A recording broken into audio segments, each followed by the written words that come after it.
All right, everybody, welcome back to another episode here at Whiteboard Medicine. We appreciate you checking it out.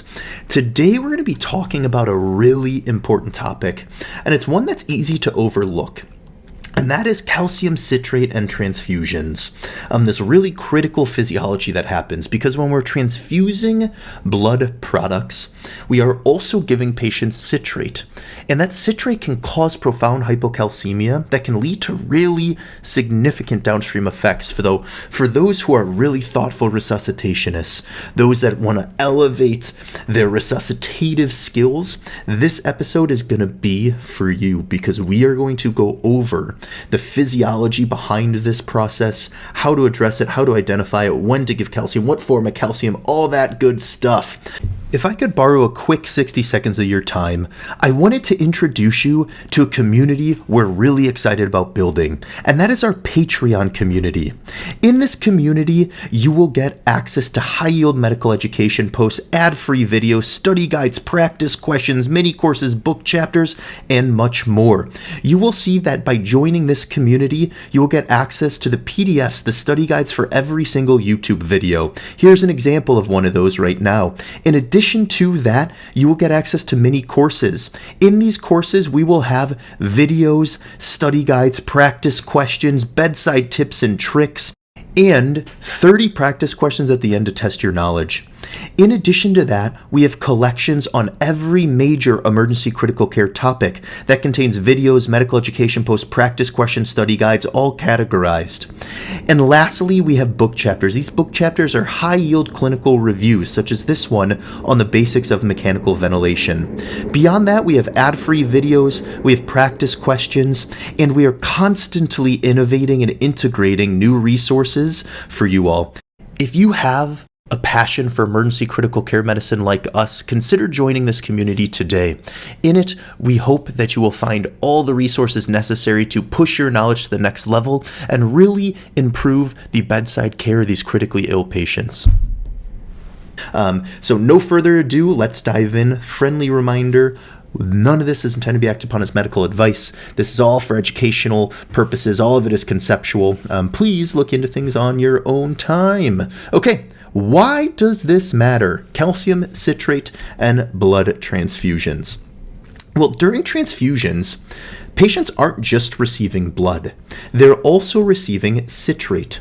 And this is a preservative that is in the blood, and it rapidly lowers ionized calcium. So when we are transfusing a patient, let's say, they're in hemorrhagic shock. We are giving them massive transfusion protocol. They're getting a ton of blood. They're also getting a ton of citrate. And what happens is that citrate binds to calcium, okay? It then decreases the amount of calcium. And hypocalcemia can cause a lot of issues. Calcium is incredibly critical in patients. Some people call it like nature's vasopressor, right? Calcium. Because hypocalcemia can cause worsening hypotension, shock, coagulopathy, myocardial dysfunction, vasopressor resistance. Does it sound like we want any of these things in patients that we are giving large amounts of transfusions to? No, right? All these things could kill that patient. So this is common, it's under-recognized, and it is fixable, which is the key. So let's dive in a little bit further. What is citrate? Well, citrate is added to blood products to prevent clotting during storage. And this is important. Blood is a very, very finite resource. It saves lives, and it can only be gotten from us humans who donate it, right? There's no lab that's just developing synthetic blood. Well, I shouldn't say that. There's nothing out there. There's no synthetic blood available that we can give humans. There probably are labs that are working on developing it, but it doesn't exist right now. And that citrate binds to calcium.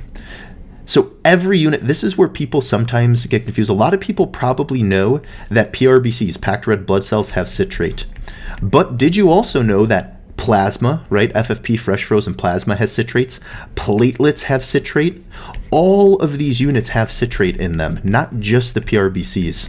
And that is a point that I think we sometimes underlook, or not, overlook would be the more appropriate word. So how does citrate affect the calcium? It chelates it. That's literally the long and the short of it. So citrate in all these blood products chelates calcium. It binds ionized calcium in the bloodstream. And this ionized calcium is the active calcium. Because if we remember, albumin, we'll just call it albumin is profoundly negatively charged. And this albumin, it's a protein in our blood. So negatively charged albumin also binds a ton of the positively charged calcium. So a good portion of our calcium is binded to albumin. And this calcium that is bound to albumin, it does not signal. It does not have signaling potential. The signaling potential is the ionized calcium, the calcium freely floating around the blood. And that ionized calcium is also what citrate binds to. And when it binds to it, it is no longer functional. It chelates it. It's gone now, okay? So citrate binds ionized calcium in the bloodstream, and that reduces the biologically active calcium, even if total calcium looks normal, because the lab measure that you send is looking at total calcium. It looks at calcium on albumin and bound to other stuff. Whereas the ionized calcium, you have to send an ionized calcium, looks at actually the biologically active free-floating calcium. And that's what matters clinically. Not the total calcium, but the ionized calcium.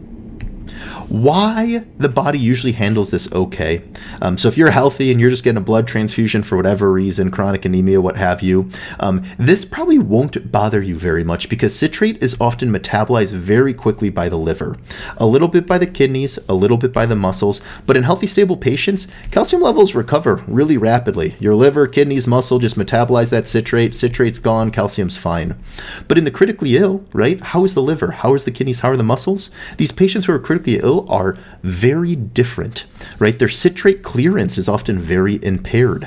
They might have liver failure, at least liver dysfunction, hypothermia, shock, kidney failure, kidney dysfunction, right? They get critical illness myopathy. All these things impairs the clearance of citrate, so that citrate sticks around in the bloodstream much longer, chelating all that calcium.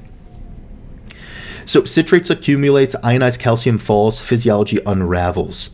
Why calcium is critical? We hinted at it, but why in resuscitation in particular is calcium critical? We're going to list it all out because, again, this is one of nature's really important cations. One is cardiac function. Calcium is essential for myocardial contractility, electrical conduction, and vascular tone. If you have low calcium, your contractility will be lower. You will be more hypotensive because your vascular tone will be down. What about coagulation? Calcium is also required for multiple steps in the coagulation cascade, one of the primary ones being platelet activation. So low calcium worsens bleeding, right? You have someone in hemorrhagic shock that you gave massive transfusion to, MTP, massive transfusion protocol, because they're bleeding, and then you forget to give calcium, and that citrate binds all the calcium, and then that patient does not clot. They bleed more, and you get a vicious cycle where they need more MTP. So not only is calcium essential to maintain myocardial contractility and vascular tone, it's also essential for your coagulation cascade. What about vasopressor response? Hypocalcemia is well known to cause a poor response to catecholamines. These are the common vasopressors we're using, like norepinephrine, epinephrine, although we don't use it that much, but phenylephrine as well.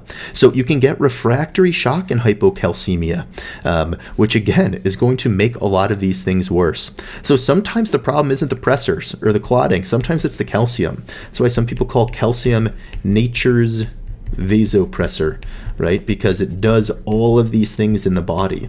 And if you chelate it all with citrate from blood products, you're going to be in a really tight spot. So when hypocalcemia is most likely, the high-risk situations, well, massive transfusion protocols, rapid PRBC or plasma infusions, hemorrhage, GI bleeding, liver failure, ECMO, all of this risks worsening hypocalcemia, and all of this needs to prompt us to be thoughtful about what that ionized calcium is, what that functional signaling calcium is. So how do we check this? Well, the easiest way is check an ionized calcium at the blood lab, right? Many labs can do this. Some labs I'm sure probably can't, but many can. And this is the best marker for the clinically relevant calcium, that ionized calcium. That's that functional signaling calcium. But it can fall really quickly, and this lab may lag behind clinical deterioration, which is why we often recommend empiric calcium when we're giving blood transfusions, which we'll talk more about later on in the episode. If we do need to replace calcium, there's two different ways in which we often do that. One is calcium chloride, and the other is calcium gluconate. What is the difference between the two? Well, the amount of elemental calcium is different. Calcium chloride has more elemental calcium, more functioning calcium in it than calcium gluconate does. But the challenge is calcium chloride is very caustic to peripheral blood vessels. It's best done through a central line, whereas calcium gluconate is safe in peripheral blood vessels. You can just give it through a peripheral line. So in calcium chloride, you might get rapid higher elemental calcium levels, but it really should be through a central line because it's too caustic. Whereas for calcium gluconate, there's lower elemental calcium levels, and it might work slightly slower, but it is safe to go through a peripheral line, and that's the big difference there. So you get more bang for your buck with calcium chloride than you do with calcium gluconate, but you have to be careful with calcium chloride because it's so caustic peripherally. Replacement strategy. How do we go about doing this? Well, when it comes to transfusions, there's a lot out there on, do you give empiric calcium with a certain number of units of transfusion? And what you'll hear out there, some people will give calcium, often calcium gluconate, after 2 units. Some will do it after 3 units, some will do it after 4 units. But the summary here is that somewhere in this realm of 2 to 4 units, you should be empirically giving calcium. And whether it's calcium gluconate or calcium chloride, we just base it off of if we have a central line or not. All right. And then you also can send iCals and follow up on those to see if you are keeping up or not. But really empirically, when you're giving large volume blood resuscitation, you should be giving empiric calcium. All right. It's supportive. It helps control bleeding, helps clotting, helps vasopressor responsiveness, helps myocardial contractility, all those things which are critically important. All right, common pitfalls. Common pitfalls here are checking the total calcium instead of the ionized calcium.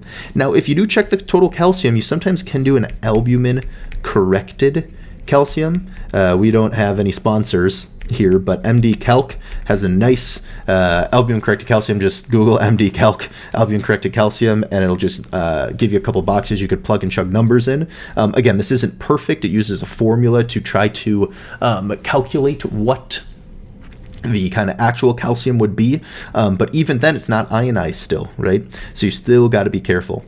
Another common pitfall is waiting for labs in a crashing patient. You should not be reactive. You should not be sending ionized calciums and then waiting for them to return while you're giving someone large blood volume resuscitation. You should be thinking about giving empiric calcium somewhere in that 2 to 4 units of blood resuscitation. Treating hypotension with escalating pressors alone. If you miss hypocalcemia, your patients will not be responding to their vasopressors. You will get refractory shock. So always keep that in the back of your head. Forgetting calcium during massive transfusion we talked about, and assuming plasma fixes everything, right? Also forgetting that platelets, packed red blood cells, and FFP all have citrate in them. All right, high-yield clinical pearls, we're at the end here. Remember, citrate binds ionized calcium, not total calcium, and the ionized calcium is what is important. Remember, hypocalcemia worsens shock and worsens bleeding. INR correction does not equal effective coagulation if you are hypocalcemic. Calcium replacement can improve vasopressor responsiveness, and in hemorrhage, calcium should be considered a resuscitation drug just like anything else. Okay, that's all we have for you today. Hopefully that was helpful. Let us know what thoughts, comments, questions you have down below. In addition to that, we have a very active Patreon page and YouTube members community that we post a ton in. We'd love for you to check those out and join them if you have an interest. If you want to access the PDF from this video, it is posted on our Patreon page under study guides. And either way, stay well, keep learning, and we hope to see you all next time. Hey everybody, and welcome to Whiteboard Medicine. We appreciate you checking out the video. Here at Whiteboard Medicine, our goal is to create medical education content for all types of interested learners. That includes videos, practice questions, study resources, and much more.